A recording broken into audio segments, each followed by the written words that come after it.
Graças a Deus, a paz do Senhor para todos mais uma vez. Amém. Graças a Deus por mais um dia de reuniões, mais um dia que nós estamos congregados aqui. E esse é mais uma vez momento de leitura da palavra de Deus. Hoje nós vamos para Romanos capítulo de número 12. Romanos capítulo de número 12, versículo também de número 12.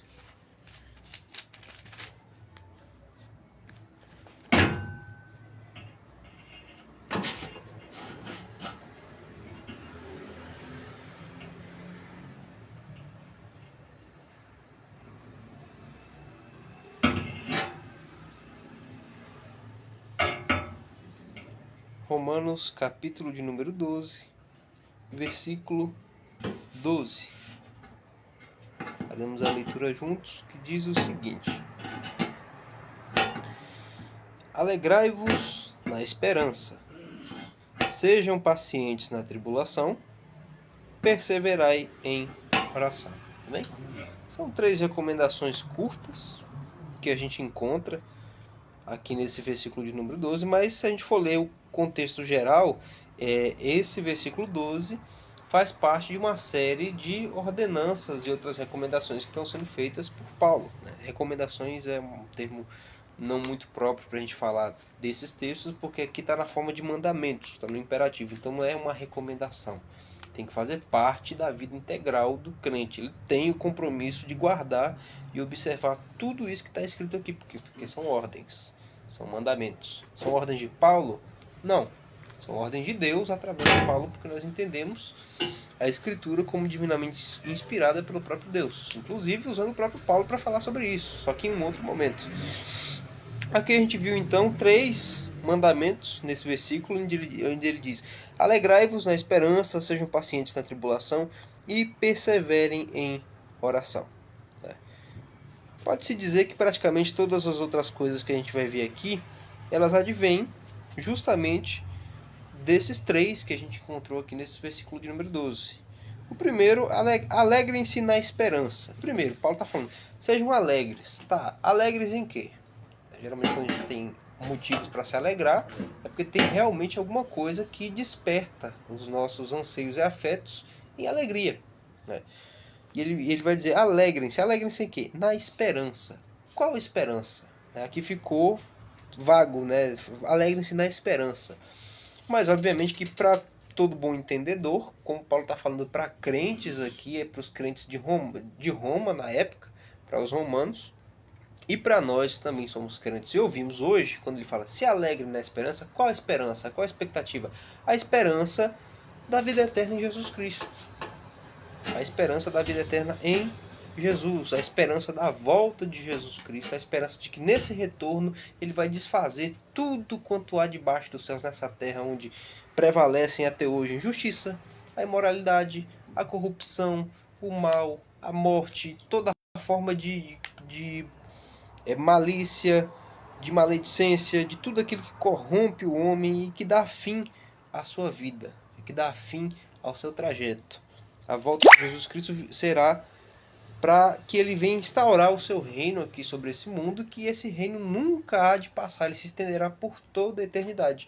E como nós vemos em outros momentos da Escritura, no livro de Apocalipse, inclusive o próprio Jesus falando em alguns momentos, a gente vai ver lá nos Evangelhos, é um reino onde nada mais do que nos acomete de ruim desse lado da eternidade existirá lá. Tem até uma música que eu não lembro agora o número da harpa, mas fala: no céu não entra pecado, fadiga, tristeza, nem dor, não há coração quebrantado, pois todos são cheios de amor. Ou seja, na glória com Jesus Cristo, nenhuma das coisas que nos atingem hoje, que nos afetam hoje, que ainda representam mal, que ainda representam peso, que ainda são algo que oprime o ser humano, isso não entra na glória do reino de Jesus Cristo. Então quando Paulo fala, alegrem-se na esperança, que esperança? Na esperança disso, na esperança da vinda desse rei, que trará junto consigo esse reino, que é perpétuo, que é perfeito, que não é manchado por nenhum tipo de coisa má, e onde tudo quanto há de ruim é completamente extirpado, é eliminado. Aqui são todas as coisas das quais a gente quer se ver livre, como o cansaço. E a gente não fala aqui só do cansaço físico, a gente fala do cansaço de forma geral. Nós vivemos aqui nesse mundo, e é como vai ser dito pelo próprio Paulo, acho que na segunda carta dele aos Coríntios. Aos Coríntios, quando ele fala, ainda que o nosso homem exterior se corrompa, se fique mais cansado, sinta o peso da vida à medida que o tempo vai passando, o nosso interior vai se renovando de dia em dia. Mas é a realidade. O cansaço, obviamente, físico, e também que dá lugar para o cansaço que a gente vai ter ao longo da vida, que é justamente de estar vivendo em um mundo que não carrega aquilo que nós desejaríamos que esse mundo tivesse, que é justiça, que é paz, que é santidade, moralidade, que é comunhão e união perfeita entre as pessoas. Um mundo onde não existam mais as doenças, onde não existe mais a morte, onde não há mais os ciclos sendo rompidos e quebrados. É tudo que a gente queria. Mas viver num mundo onde, muito pelo contrário, essas coisas existem, cansa, pesa, tira a disposição. É por isso que Jesus vai dizer, venham a mim todos que estão cansados e sobrecarregados. Por quê? Sem Jesus Cristo, há uma sobrecarga muito grande no coração do indivíduo.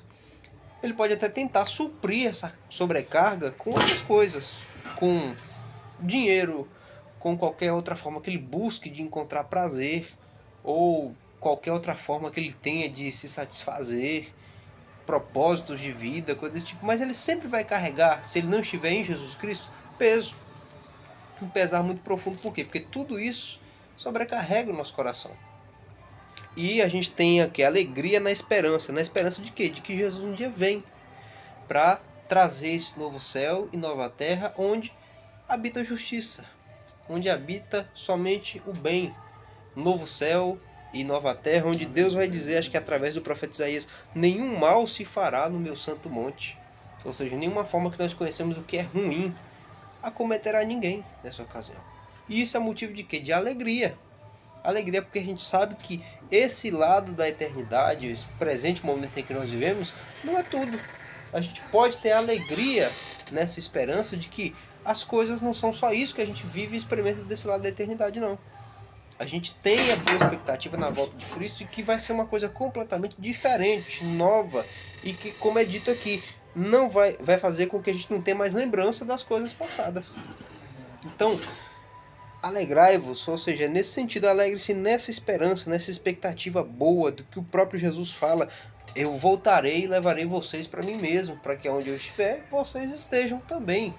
Isso devia ser motivo de alegria, é o que o próprio Jesus inclusive vai dizer para os discípulos dele, quando eles voltam daquela missão que ele deu para eles, de irem por todo Israel, irem curando, expulsando demônios, ressuscitando os mortos, pregando o evangelho.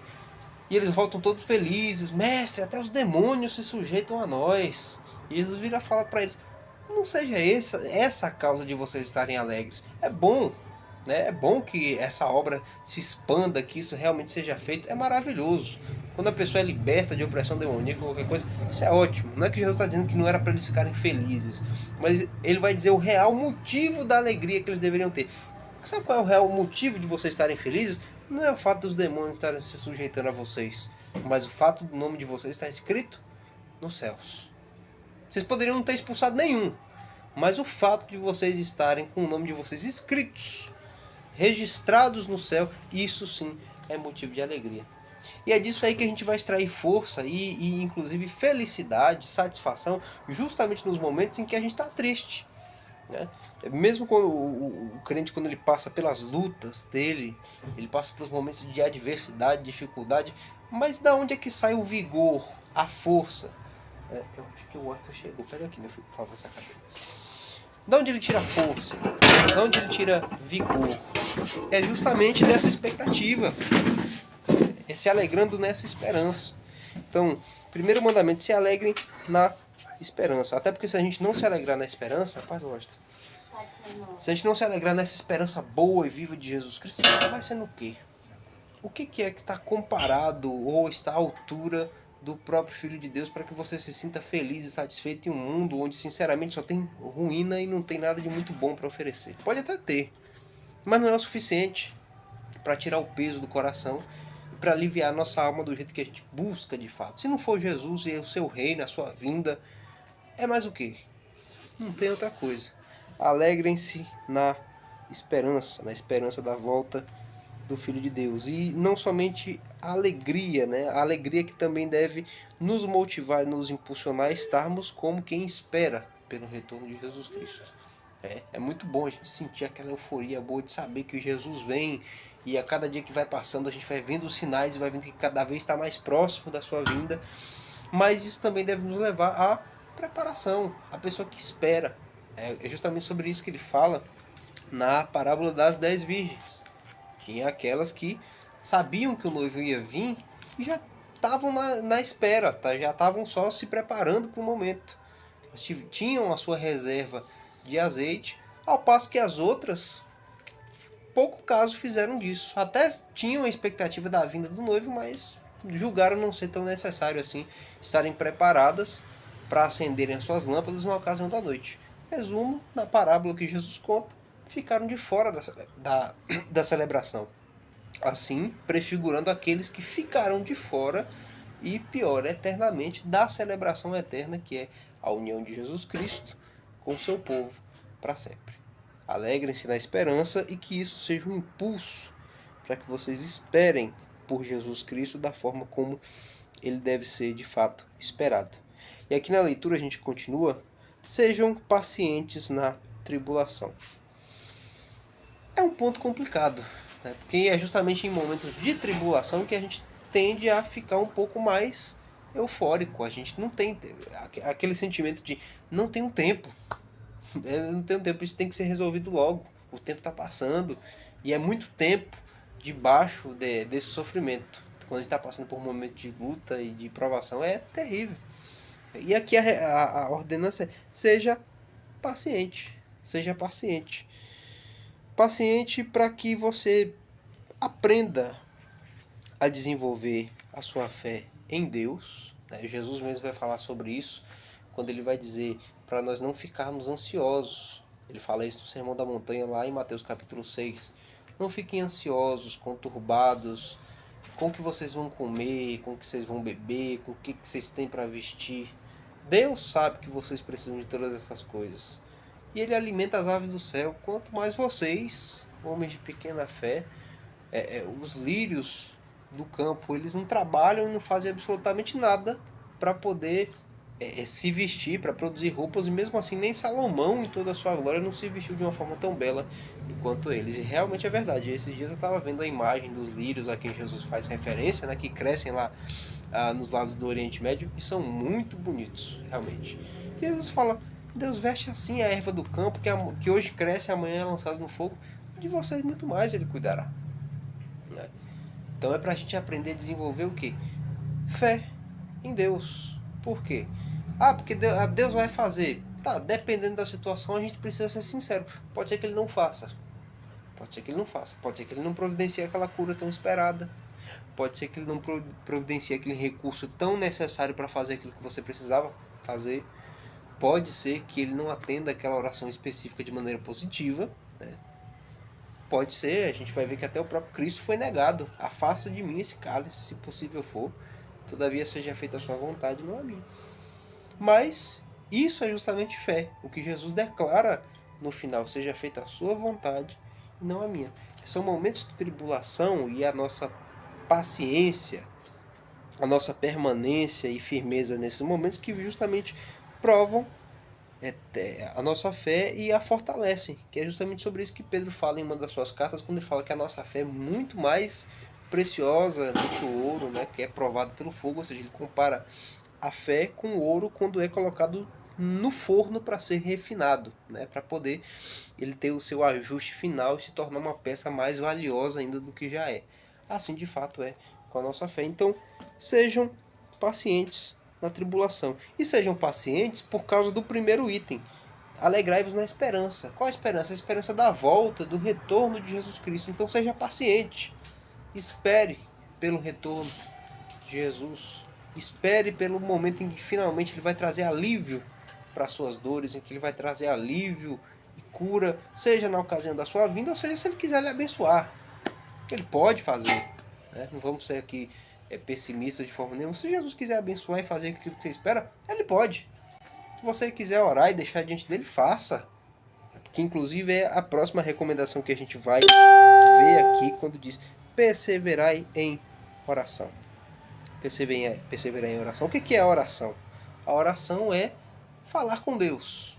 É literalmente isso, é nós falarmos com Deus. Na verdade, na língua portuguesa, a oração é fala direcionada a qualquer pessoa, mas, para o nosso contexto, é falar com Deus. Mas a oração ela não é sinônimo só de falar com Deus, porque falar com Deus qualquer pessoa pode direcionar a voz para ele e falar alguma coisa.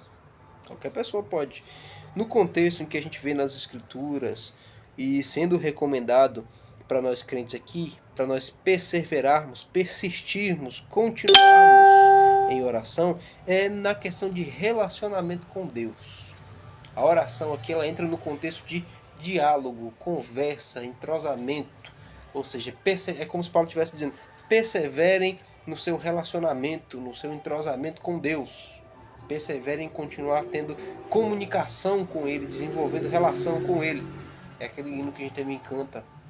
Guarda o contato com teu Salvador e a nuvem do mal não te cobrirá. Tem esse hino que a gente canta também, que é uma referência justamente para isso aqui, ó. Perseverem em oração.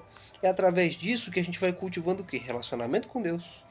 De cultivar relacionamento com Deus se cultiva intimidade, proximidade, porque quanto mais você conversa com uma pessoa, quanto mais você dedica tempo para estar com ela através de entrosamento, de relacionamento, você vai se tornando mais próximo, mais íntimo daquela pessoa, e isso consolida aquela relação que fica mais firme, que fica mais forte, onde cria laço real, né? E com Deus é da mesma forma.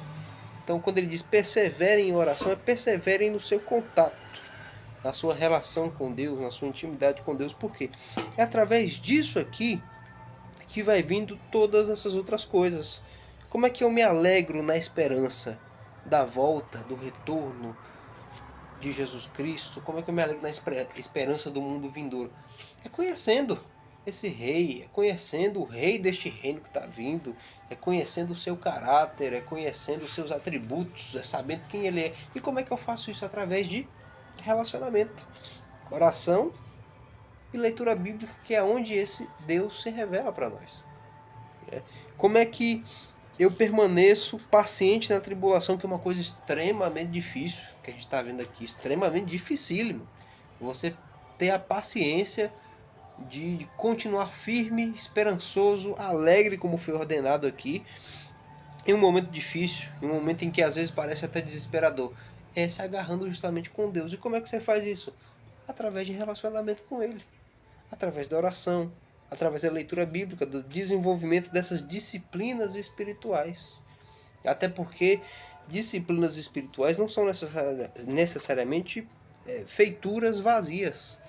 Há imbuído nelas o poder do Espírito de Deus. Você ora a Deus na mediação de Jesus Cristo e guiado pelo Espírito Santo, para que você saiba como orar, para que você saiba como se dirigir a Deus, para que você saiba como se portar diante dele. É esse mesmo Espírito que te guia a fazer isso, porque nós, na nossa condição natural, nós não gostamos de disciplinas espirituais, nós não gostamos de nos aproximar de Deus. Então é o Espírito que nos guia em oração e para a oração. A leitura bíblica também, o Espírito Santo é quem fala conosco através das Escrituras, porque sem isso a gente pode ler e não ser convencido do que está lendo, né?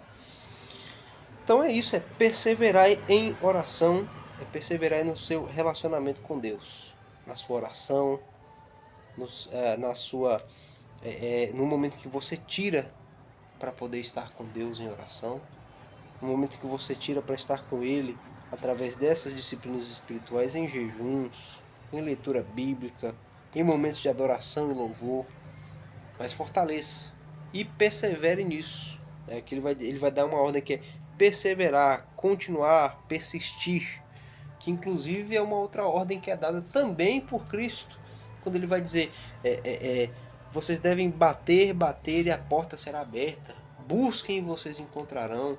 Ele fala da ideia da persistência, e ele vai dizer, inclusive, é Lucas que completa isso, que é sobre a busca do Espírito Santo, que também é algo que é feito através de oração, de peticionamento, de você ir até Deus e pedir. Ele fala, pedi, pedi e dá-se-vos-á. Como é que você pede alguma coisa? Você vai lá e pede, você fala, eu quero isso, preciso disso, arruma para mim, dá um jeito para mim. É através da oração. Então Jesus também ensina a perseverança na oração. Ah, mas os frutos que eu queria colher eu não recebi. Depois de muito tempo pedindo, depois de muito tempo falando, depois de muito tempo orando e até hoje eu não recebi nenhum resultado. Com certeza você recebeu. Não foi talvez o que você queria receber, mas você recebeu. A sua relação com Deus, se você parar para pensar bem, pode estar muito melhor hoje do que na época quando você começou a pedir. E isso sim é uma verdadeira bênção, né? A bênção mesmo de fato para nós não é só quando a gente recebe aquilo que está pedindo em oração, mas quando através das orações nós nos achegamos mais a Deus e isso vai nos moldando e vai nos transformando e nos assemelhando ao caráter dele. Tem gente que fala, ah, até persisti muito em oração durante um tempo, mas eu não recebi aquilo pelo qual tanto eu pedi. Mas veja, talvez você não seja mais a mesma pessoa da época desde quando você começou a pedir e buscar a Deus em oração. Né? A maior bênção você recebeu, que foi o seu caráter mudado. Foi ter uma relação com Deus mais fortalecida, mais firme. E agora você está mais adaptado ainda ao ponto de você reconhecer que é dependente disso, ao ponto de você não conseguir largar. Ao ponto de você realmente perseverar porque entende que você não pode largar essa disciplina. Eu não consigo mais largar esse hábito. Eu não consigo mais largar essa dependência, esse relacionamento. Por quê? Porque agora eu dependo plenamente disso. Dependo plenamente disso. Tia Sônia, Jesus abençoe a senhora. Seja muito bem-vinda à nossa live. E é isso. Essas são as ordenanças que nós recebemos hoje. Se a gente for ler, mais uma vez recapitulando, se a gente for ler todo o capítulo, vai ter muitas outras. Né? Vai ter vários momentos. Alegrem-se com os que se alegrem, chorem com os que chorem. Se possível, tenham paz com todos os homens. Ninguém torne mal por mal. Procurai as coisas honestas. Tem uma série de outros mandamentos. Mas são coisas que, se a gente olhar aqui, são frutos, como a gente sempre fala, né, dos frutos do Espírito Santo. São frutos que são cultivados dessas três principais aqui. Relacionamento com Deus, buscar a Deus na mediação única e exclusiva de Cristo por meio do Espírito Santo, fortalecer esse relacionamento. Nisso você vai conhecendo mais a Deus e vai ficando mais alegre nele, mais alegre na esperança da sua vinda, do seu retorno, do seu reino que vem junto com ele, e vai nos tornando cada vez mais pacientes. A gente tem entendimento de que ele vem, ele retorna, e tudo quanto sobre ele estava escrito se cumpriu, e o resto não falhará, vai se cumprir também. Então mesmo na tribulação a gente vai ficando mais paciente, vamos desenvolvendo a fé. E isso transforma o nosso coração para que a gente cumpra essas outras ordenanças. Quer não tornar o mal por mal, quer favorecer qualquer pessoa que se torne inimiga, quer não se vingar a si mesmo, mas deixar que Deus resolva aquele assunto, porque Ele é quem tem esse direito. Isso fortalece a fé da gente ao ponto da gente conseguir cumprir esses outros mandamentos aqui. Então, para nós, o que fica hoje é isso. Encontremos alegria, expectativa, regozijo na esperança que há única e exclusivamente em Jesus Cristo. Isso vale lembrar, porque fora dele não tem. Você não vai encontrar essa alegria, essa expectativa, porque tudo acaba e tudo falha. Pode durar por um bom tempo ao longo da vida, mas acaba, termina. Né? Sermos pacientes na tribulação, entendendo que tudo está debaixo do controle e da soberania de Deus. Acontece tudo, como vai dizer inclusive nesse mesmo livro que a gente está lendo aqui, ocorre para o bem daqueles que amam a Deus e para a glória de Deus.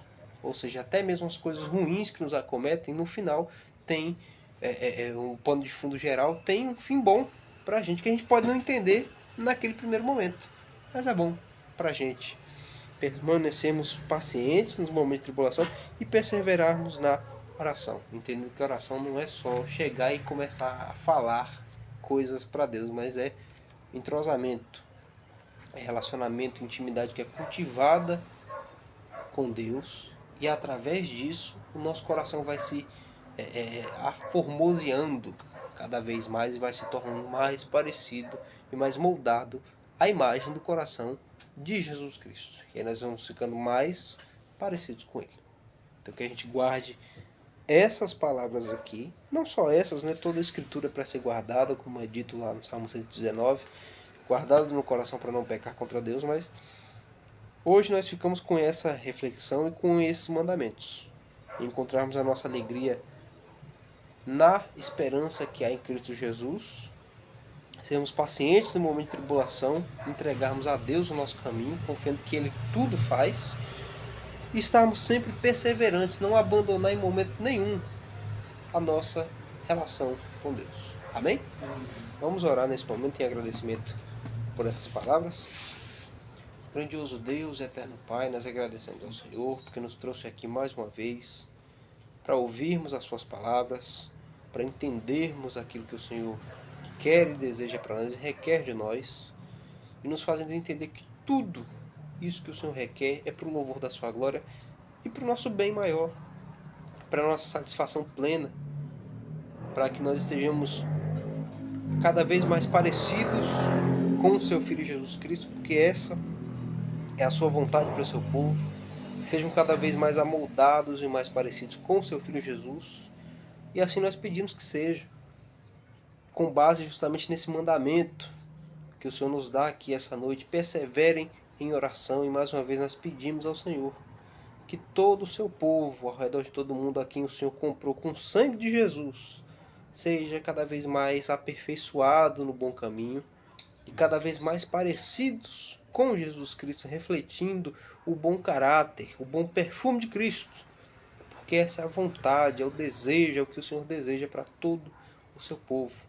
O próprio Jesus nos ensina isso, dizendo: resplandeça a luz de vocês sobre todos os homens, para que vejam as suas boas obras e rendam glória a vosso Pai que está nos céus. E que assim seja, Deus, nas nossas vidas, nas vidas de todos os crentes ao redor do mundo, que a luz de Cristo brilhe no rosto de todos os seus amados filhos ao redor de todo mundo, em nós e em todos estes. E que as pessoas, vendo essas boas obras, vendo essa boa luz, glorifiquem, rendam glória ao Senhor que está nos céus, porque o Senhor é digno de receber. Pedimos que o Senhor nos guarde de todo mal, porque nós somos pequenos. O Senhor mesmo é quem diz na sua palavra que o Senhor se lembra, o Senhor conhece a nossa estrutura e lembra-se que somos pó, e realmente nós somos pequenos, diminutos, e dependemos em todo o tempo da sua proteção e do seu cuidado.